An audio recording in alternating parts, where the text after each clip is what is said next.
नरेंद्र सोलंकी जी जुड़ गए हैं हमारे साथ मिड कैप फंडा के लिए। सोलंकी जी गुड मॉर्निंग, बताइए क्या पसंद है आपको? गुड मॉर्निंग जी। हमारा भी स्टॉक जो आज हम लेके आए हैं वो एक्साइड इंडस्ट्रीज ही है। इत्तेफाक से ऑलरेडी एक पैनलिस्ट बोल चुके हैं। इसमें अगर अपन Q2 के रिजल्ट्स देखें तो काफी अच्छे आए। बोथ वॉल्यूम ग्रोथ और प्राइसिंग ग्रोथ कंपनी ने अच्छी दिखाई है और ऑलमोस्ट सारे सेगमेंट्स में ही ग्रोथ है, अच्छी कंपनी ने दिखाई है। और नेक्स्ट जो कंपनी का जो कैपेक्स प्लान अभी आ रहा है वो लिथियम आयन बैटरीज के ऊपर है, जो कि नेक्स्ट 18 to 20 मंथ्स में स्टार्ट हो जाएगा। सो कंपनी के काफी अच्छे ग्रोथ प्रोस्पेक्ट्स है। हमारा टारगेट इसमें 218 का है मीडियम टू लॉन्ग टर्म के लिए।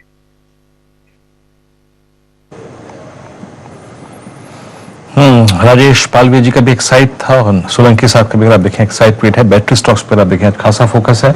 मैं इनफैक्ट देख रहा हूं, आई मीन काफी देर से कि ग्रेजुअली धीरे धीरे अगर आप देखें ये सेशन जो है एक सीमेंट के साथ साथ ऑटो को बिलोंग करने वाला सेशन बनता जा रहा है। एक्साइड को देखिए आप, आपकी स्क्रीन पे हीरो मोटोकॉर्प को देखिए, काफी स्ट्रॉन्ग मोमेंटम देता हुआ। अपोलो टायर्स काफी स्ट्रॉन्ग स्विंग देता हुआ। ये 4 ट्रेड्स आपके स्क्रीन पे आए थे, एक एक करके सारे के सारे ट्रेड्स को देख लेते हैं। एक्साइड की कॉल थी, पहली कॉल थी आज का ये सस्ता ऑप्शन जो था, और उसके बाद मानस जी का हीरो मोटोकॉर्प 2850 का लक्ष्य है यहाँ पर। ये 2 ट्रेड्स थे।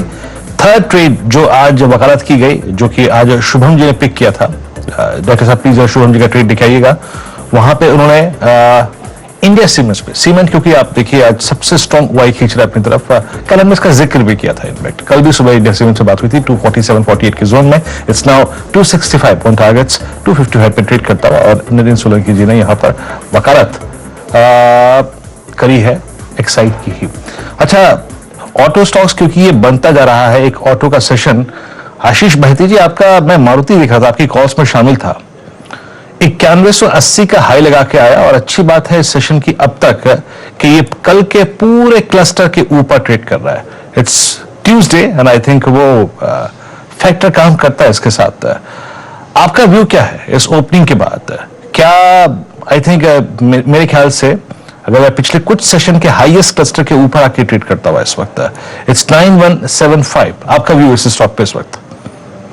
जी वीरेंद्र जी, जिस हिसाब से स्ट्रक्चर बनाओ, जिस हिसाब से ऑटो में बाइंग इंटरेस्ट देखा है, ओआई बिल्टअप पूरा ऑटो एज ए सेक्टर मेरे ख्याल से 3% का ओआई बिल्टअप अभी तक क्लॉक इन ऑलरेडी हो चुका है। काफी पॉजिटिव लग रहा है। मारुति भी 20 टाइम को अच्छे से रीगेन किया था कल के सेशन में, और आज भी कंफर्टेबली ट्रेड कर पा रहा है उसी जोन के ऊपर। तो मुझे लगता है कि यहाँ से करंट लेवल पे भी एक खरीदारी की तरफ ट्रेड बनाया जा सकता है। 9450 का टारगेट के लिए पोजीशन बनाई जा सकती है। जो स्टॉप लॉस मेंटेन करना है वो 9050 के करीब का बेसल मेंटेन करे इस पे। और अगर किसी को ऑप्शन के थ्रू ट्रेड करना है तो 9200 की कॉल में तेजी की तरफ पोजीशन बनाई जा सकती है। 157 के करीब ये चल रहा है, 130 के करीब का एसएल मेंटेन करना है for a target of 200। Okay, चलिए अब एक काम करते हैं। ट्रेड्स तो हमने काफी सारी ले ली, अब थोड़े से स्टॉक्स डिस्कस कर लेते हैं। बाय द वे, ये एक लिस्टिंग जो सेटल हुई है एग्जैक्टली जो अपना इशू प्राइस था उससे हल्का सा नीचे 2% डिस्काउंट के साथ सेटल हुई है। 360 रुपए पर फ्यूजन माइक्रो फाइनेंस का जो एक MFI है, इसका जो टिक है वो करीब करीब -2% है NSE पर। तो देखते हैं यहाँ से उसके बाद ओपन कहाँ होता है। लेकिन अब चलते हैं सुमित के पास और डिस्कस करते हैं सारे आज के stocks of the day. Sumit good morning. Morning. देखिए आज वैसे तो पूरा सेक्टर कह सकते हैं आप टायर ही है जहां पर बढ़िया मूव है। अपोलो टायर्स, जेके टायर, BKT, अलग अलग कंपनीज के अंदर एक मूव आता दिखाई पड़ रहा है। तो 2 स्पेस आप नजर रखेंगे, एक टायर, एक हॉस्पिटल, जहां पे किम्स जैसे शेयरों में शुरुआती कारोबार में खरीदारी थी।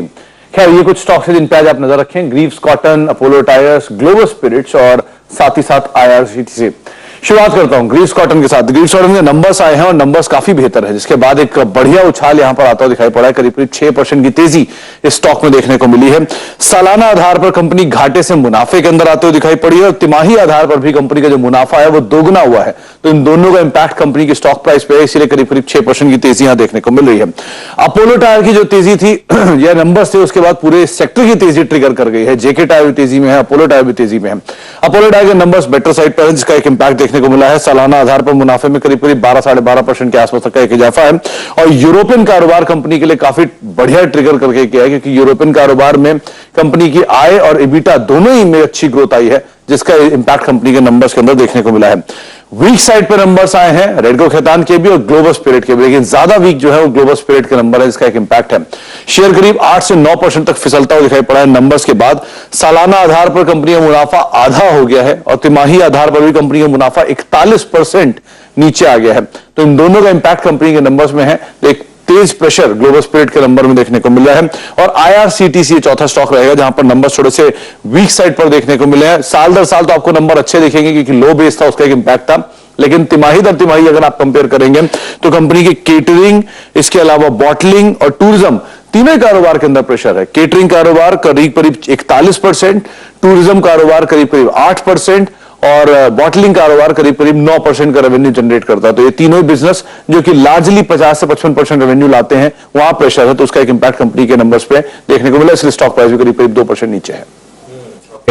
शुक्रिया सुमित, ये सारे स्टॉक्स पर अपडेट देने के लिए। मार्केट पर एक बार नजर रख लेते हैं वापस।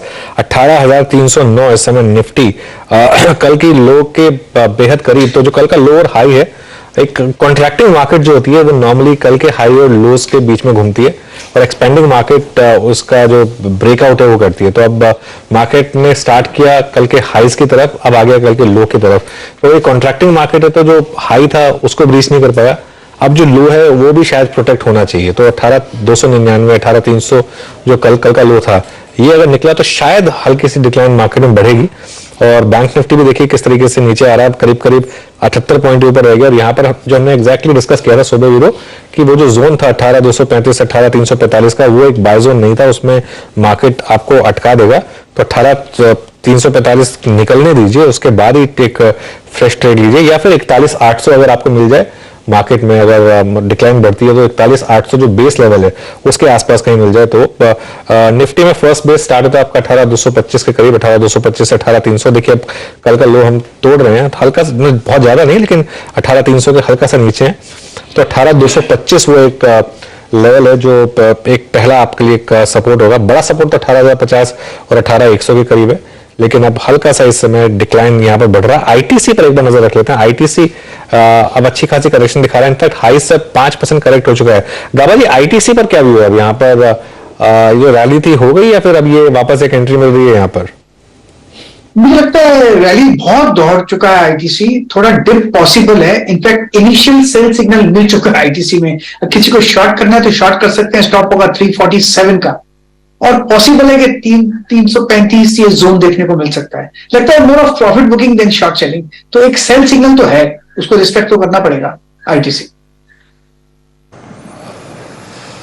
जी, मार्केट से डे लो, कल के लो को हमने ब्रीच कर दिया है। निफ्टी पर 18,288 का स्तर यहां पर है और दो एडवांटेज जो बाजार अपने साथ कैरी कर रहा था 2 सेशन से, फ्राइडे को और इनफैक्ट कुछ हद तक कल भी, that's HDFC twins. HDFC bank आपकी स्क्रीन पे 1607 पे, यानी अगर मैं शुक्रवार के हाई से कंपेयर करूं तो इट्स आई थिंक 30 रुपए नीचे है। और एक बार जरा HDFC लेके आइए आपकी स्क्रीन पे। HDFC करीब ट्रेड करता हुआ 2642 पे शुक्रवार के हाई से, या फिर कल के हाई से सिमिलर हाई थे 2683 मींस लगभग 40 रुपए नीचे। Still slipping Nifty 18284।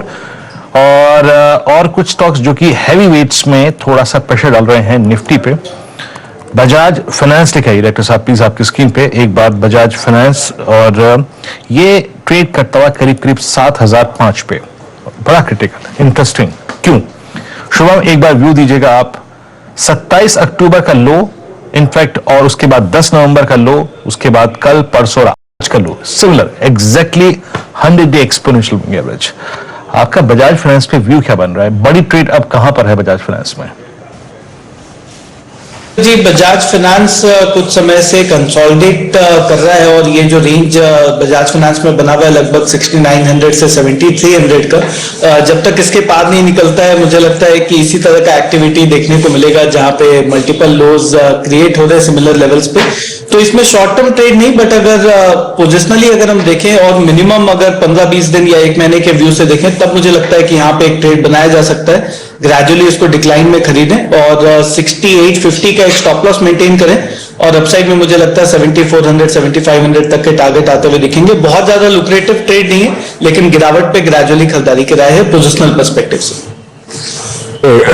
ठीक है, बजाज फाइनेंस एक एक तो और स्टॉक देख लेते हैं। मार्केट में अब इस समय डिक्लाइन क्लियरली बढ़ता जा रहा है, 18,285 निफ्टी में इस समय। आईटीसी का काफी बड़ा फैक्टर है, लेकिन आज का सबसे बड़ा फैक्टर है रिलायंस और आईटी। वो दोनों फैक्टर्स जो मार्केट को पॉजिटिवली सपोर्ट कर रहे थे, आज दोनों टर्न हो गए हैं। रिलायंस देखिए क्या क्लियरली रिलायंस में एक प्रेशर आपको देखने को मिल रहा है। और निफ्टी आईटी देखिए, अब ये निफ्टी आईटी का मूव बहुत इंटरेस्टिंग है, क्योंकि हमने एक बात की थी कि क्या ये अपने 200 डे मूविंग एवरेज की तरफ जाएगा।